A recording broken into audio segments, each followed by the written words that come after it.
Monsieur le ministre de l'Intérieur, depuis que j'ai le loisir de vous observer sur différentes vidéos, ainsi que le président actuellement en place, j'ai de plus en plus de mal à reconnaître le pays pour lequel je me suis battu.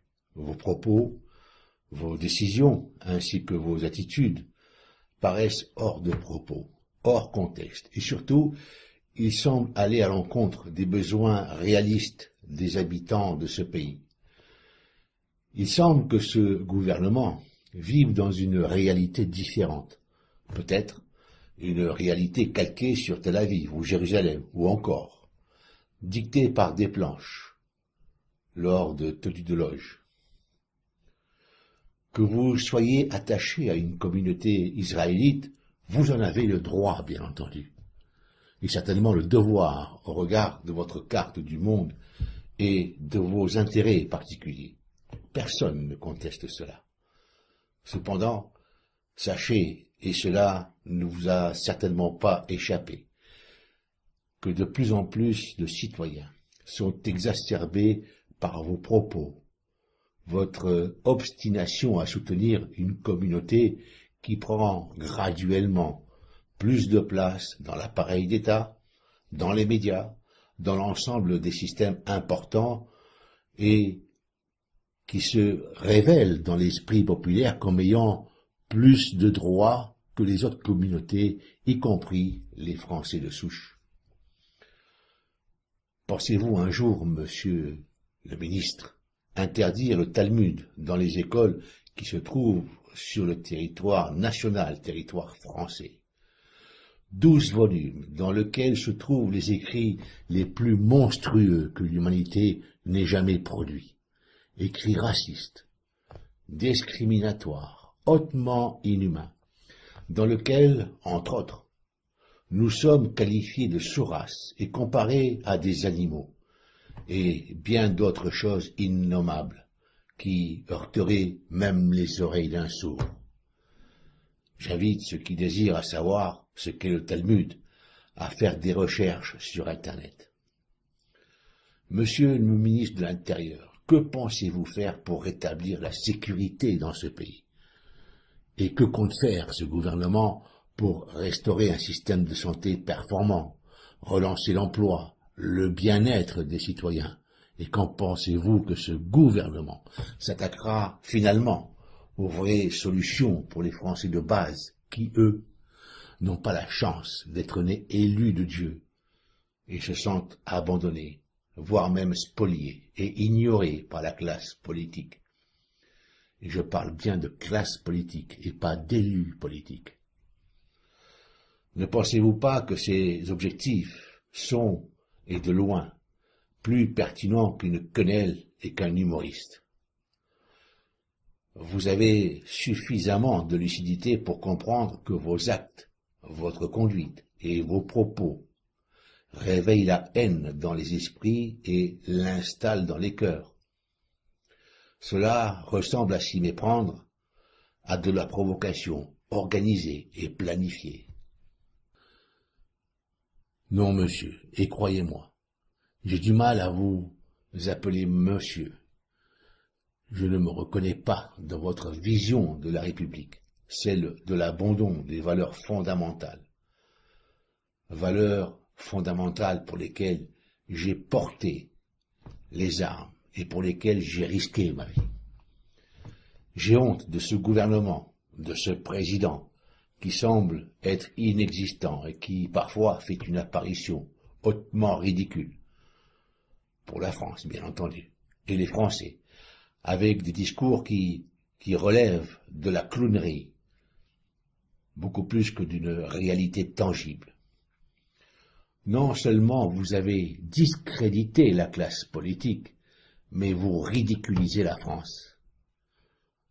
Vous sous-estimez et vous mésestimez les réactivités possibles d'un peuple que l'on tente de soumettre par la force, par le mensonge, par la peur. Monsieur, vous avez écrit par vos actes, vos paroles et vos décisions inappropriées la suite de votre carrière politique et celle de vos acolytes, dans un cadre particulier, celui du désordre, de la haine raciale, et probablement serez-vous à l'origine d'une grave fracture sociale et peut-être d'un conflit entre les communautés vivant sur ce territoire. En voulant protéger, ou peut-être devrais-je dire en cautionnant, les demandes très appuyées d'une communauté particulière qui prend dans les esprits des citoyens de ce pays la liberté de juger la façon de penser des Français de souche et semble vouloir dicter par un autoritarisme forcené une manière de penser à ces mêmes Français. Cela relève d'une occupation spatiale et psychologique hégémonique. Cette communauté, par son intervention répétée, par sa présence envahissante des médias qu'elle occupe abondamment, ces personnages se sont singularisés eux-mêmes comme responsables de situations inacceptables. De plus, par votre conduite inappropriée, vous en avez fait des cibles désignées, à tort ou à raison. Toujours est-il que c'est comme cela que le vivent les couches populaires. Il ne fait aucun doute à présent que ce pouvoir est l'instrument d'une puissance étrangère. Redonnez le pouvoir au peuple de France, qui jugera de vos actes. Si vous ne le faites pas, il est possible que ce peuple, que vous ignorez, que vous mésestimez, sur lequel vous avez lancé vos forces de l'ordre, reprenne ce pouvoir par des moyens populaires libératoires. Vous vous êtes acharné sur un humoriste avec l'appareil d'État, le pot de terre contre le pot de fer, et vous dites que la République a gagné. C'est votre ego qui est probablement satisfait, et vous avez surtout satisfait le sionisme. Cependant, vous en ressortez diminué et avili, et la République vient de perdre sa fiabilité et son âme. Par vos propos et vos actes, et ceux de ce gouvernement et du président actuel, la République française a perdu sa liberté, sa crédibilité, sa force et sa sagesse. J'ai connu la période de ce grand monsieur qu'était le général de Gaulle. Croyez-moi, aucun de vous ne lui arriverait aux chevilles. Ce tact ostentatoire envers un humoriste ne vous honore pas, il vous discrédite, et avec vous ce gouvernement fantoche est totalement déprécié. Merci, vous avez confirmé votre incapacité et l'inaptitude de ce gouvernement qui a une idée très particulière, en décalage avec les souhaits de la majorité du peuple. Monsieur, vous êtes un ministre parmi d'autres, et vous passerez comme les autres. Vous êtes au service du peuple. Votre devoir, c'est l'administration dans votre secteur d'activité.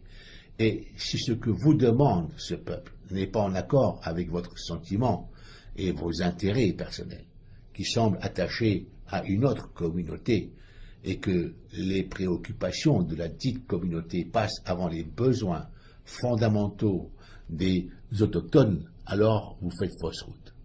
Par conséquent, vous avez toujours le loisir de rejoindre cette communauté dont je ne ferai pas l'éloge au regard de ce qui se passe en Palestine. La manière dont est éduquée la jeunesse israélienne dans ces territoires occupés, rejet et suspicion par rapport aux autres peuples.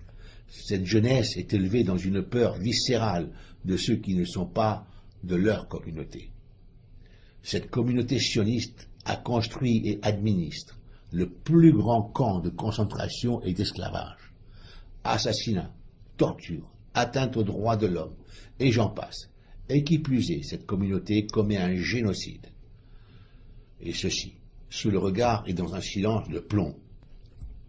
Étonnamment, vous restez silencieux sur les droits bafoués, sur ce génocide et sur la spoliation organisée. Monsieur, je ne souhaite à personne de se retrouver sous une pluie de phosphore, comme ce fut le cas à Gaza pour cette population majoritairement civile. Alors, soyons sérieux. Pensez-vous que cela puisse perdurer? Je suis ancien combattant.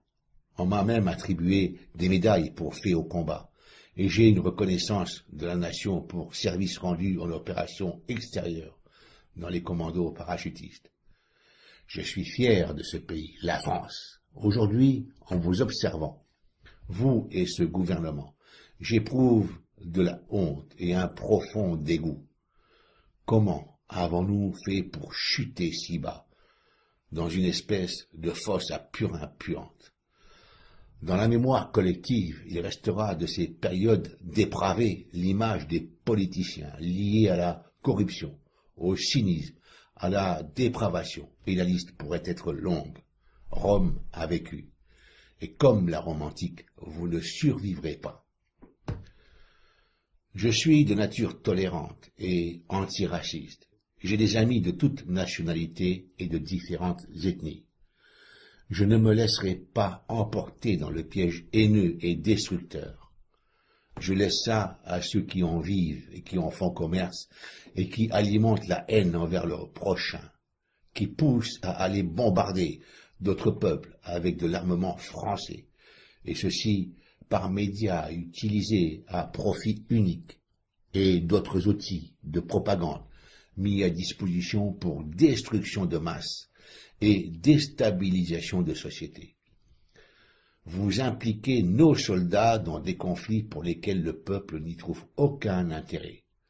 L'argent ainsi dépensé et les vies perdues pourraient être utilisés pour agir efficacement afin de solutionner quelques problèmes dans ce pays plutôt que servir à détruire d'autres pays ou systèmes au profit d'objectifs probablement nauséabonds.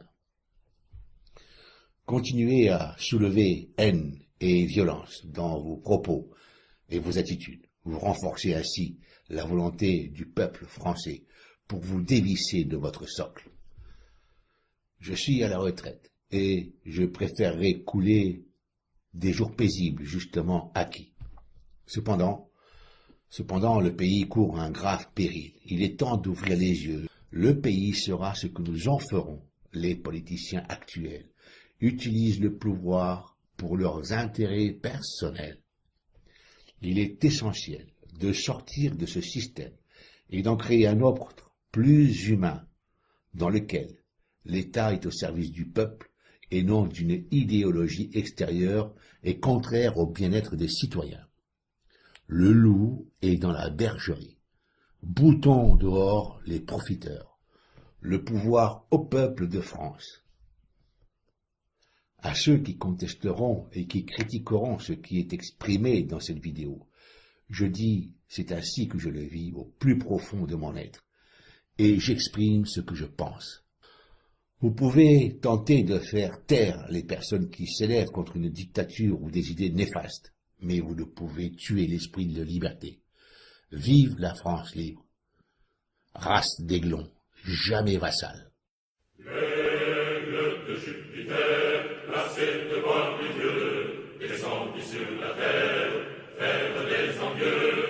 Race d'aiglons, pris la balle à mur, pris la balle à bien, Français de 20 ans, Français de 20 ans, de son masque dur, prit au ciel hardiment.